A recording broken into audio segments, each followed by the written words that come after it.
warahmatullahi wabarakatuh. Selamat siang anak-anakku semua. Berjumpa lagi dengan saya, Ibu Eka. Kalau untuk kelas 10 IIS ABC, jadi saya akan mengajar sosiologi di kelas kalian.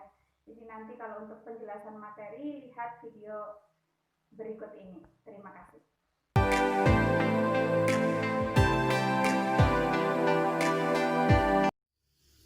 Assalamualaikum warahmatullahi wabarakatuh. Selamat pagi anak-anakku semua. Untuk memulai pembelajaran kita hari ini, silakan kalian berdoa masing-masing terlebih dahulu. Dan jangan lupa sarapan, biar fokus dan bisa memahami apa yang saya jelaskan. Oke, untuk pertemuan kita pertama kali mengenai sosiologi, kita harus membahas dulu nih apa itu sosiologi, biar kalian paham terlebih dahulu apa itu sosiologi. Jangan-jangan nanti kalian sudah belajar tapi tidak paham arti dari sosiologi itu sendiri. Jadi bab pertama kali ini kita akan membahas mengenai ilmu sosiologi untuk mengenal gejala sosial, untuk lebih memahami tentang sosiologi itu sendiri. Nah, dalam bab ini kita ada dua pokok bahasan yang akan kita bahas nanti nih. Yang pertama adalah ilmu sosiologi itu sendiri. Jadi ilmu sosiologi ya. Nah, kita belajar nih ilmu sosiologi itu dari berbagai aspek. Pertama dari pengertiannya dulu dan ciri-ciri sosiologi agar kalian lebih paham nanti apa itu sosiologi dan ciri-ciri sosiologi itu apa yang membedakan dengan ilmu lain. Kayak sosiologi dengan geografi itu bedanya apa? Sama-sama mempelajari masyarakat tapi ada bedanya tetap. Makanya nanti kalian akan mengerti di bagian yang ini. Kemudian sejarahnya bagaimana sampai lahir ilmu sosiologi, teori-teorinya bagaimana, kajian ilmu sosiologinya bagaimana, dan hubungan sosiologi dengan gejala sosial lainnya. Kemudian yang kedua, pokok bahasan yang kedua itu seperti judulnya ini, berarti kita akan mempelajari fungsi ilmu sosiologi untuk mengenal gejala sosial. Nanti akan kita banyak bahas di sini fungsi-fungsi ilmu sosiologi.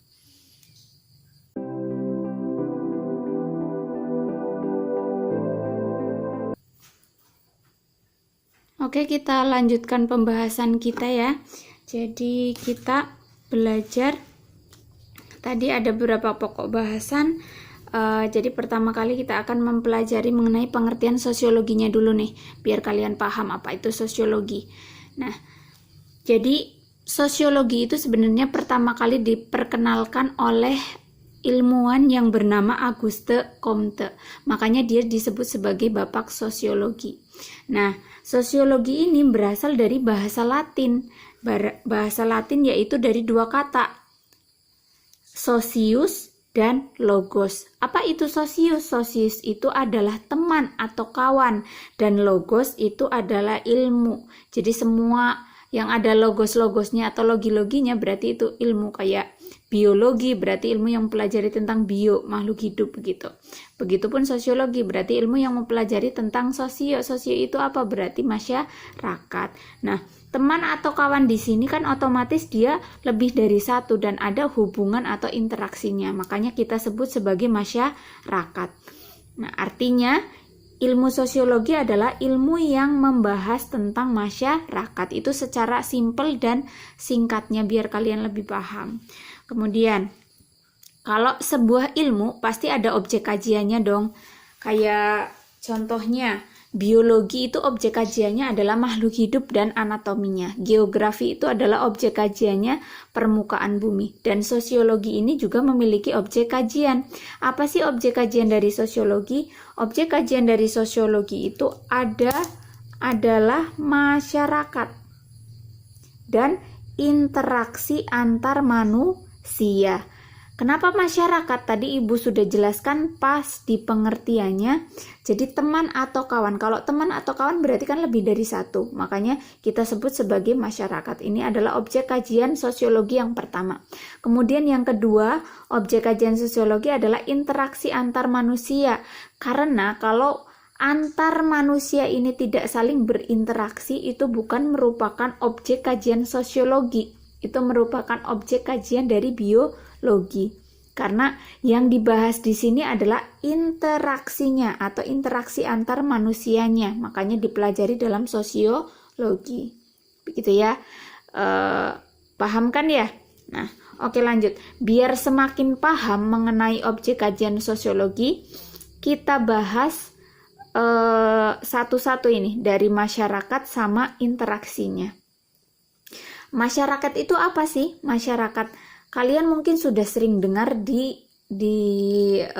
kehidupan kalian ini, masyarakat, warga lah, inilah itulah. Nah, jadi kita bahas dari masyarakatnya dulu.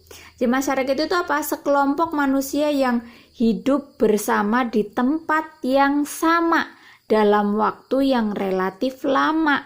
Jadi sekelompok manusia itu hidup bersama nih dalam waktu yang lama. Kayak orang satu desa itu kan otomatis hidup sudah dari zaman nenek kakek sampai anak cucunya di dalam tempat yang sama dan waktu yang sama. Makanya itu disebut sebagai masyarakat.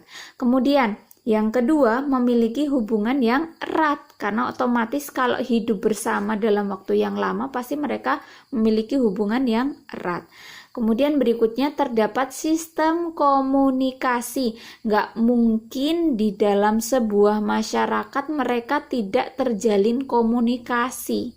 Contohnya, kalian duduk berdua, misalnya satu kelas itu, satu bangku berdua dengan kawan. Nggak mungkin kalian nggak komunikasi. Pasti kalian akan menjalin komunikasi. Begitupun di dalam masyarakat, apalagi tetangga.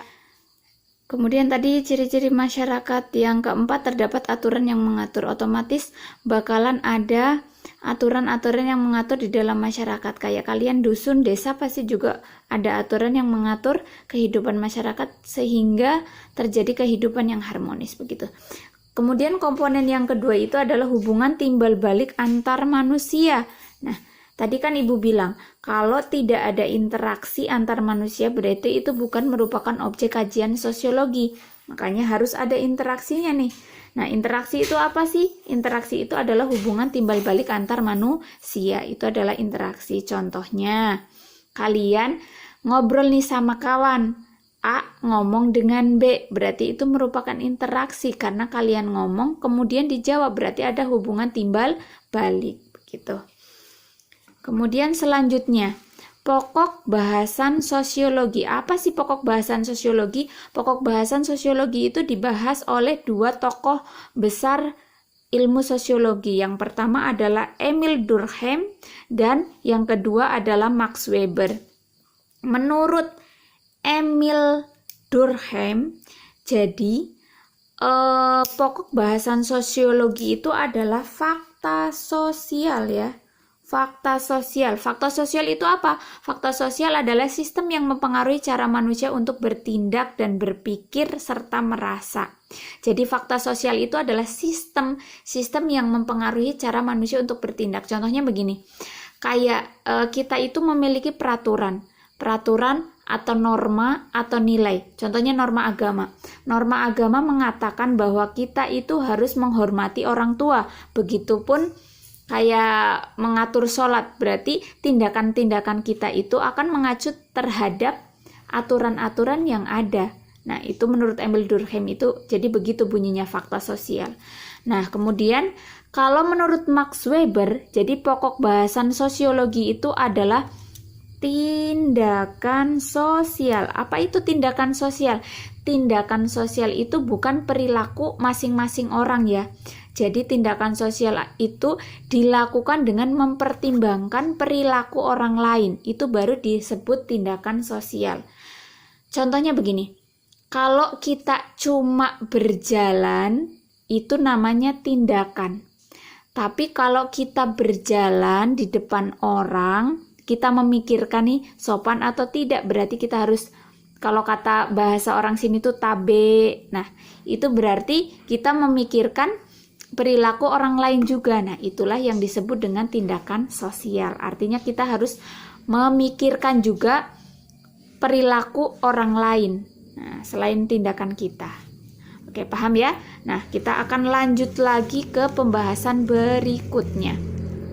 Nah, Nah, mengenai ciri-ciri ilmu sosiologi. Ciri-ciri ilmu sosiologi itu ada 4 ya. Jadi ada empiris, ada teoritis, ada kumulatif, dan ada non-etis. Apa itu empiris? Empiris itu adalah, jadi ilmu sosiologi itu harus berdasarkan fakta. Fakta itu adalah kenyataan yang ada. Kalau kalian belum tahu apa itu fakta, fakta itu harus berdasarkan kenyataan yang ada. Jadi tidak boleh yang namanya ilmu sosiologi itu berdasarkan opini atau pendapat kalian, tidak bisa. Jadi itu harus berdasarkan observasi atau penelitian langsung di lapangan, begitu. Kemudian yang kedua, jadi sosiologi itu bersifat teoritis. Nah, teori berarti kan yang namanya ilmu sosiologi itu disusun berdasarkan hasil observasi konkret di lapangan. Nah, jadi menyusun abstraksinya nih. Kalau misalnya kita meneliti mengenai masyarakat, kita tulis, kita deskripsikan, berarti kan itu teorinya berdasarkan fakta di lapangan. Itu yang disebut dengan teoritis. Kemudian kumulatif. Apa itu kumulatif? Kumulatif berarti itu merupakan apa namanya? Kumulatif itu berarti berdasarkan dari teori-teori yang sudah ada. Jadi yang namanya ilmu sosiologi itu penyempurnaan dari ilmu-ilmu yang terdahulu yang sudah ada kemudian disempurnakan atau berdasarkan teori yang sudah ada. Itu namanya kumulatif. Kemudian non-etis. Apa itu non-etis? Non-etis itu artinya sosiologi itu tidak menilai benar dan salah. Jadi atau tidak menilai baik buruknya. Karena sosiologi itu harus berdasarkan observasi. Misalnya, kita melihat orang mencuri. Kalau kita secara umum pasti kita, orang mencuri berarti jahat dia. Tapi kalau sosiologi tidak bisa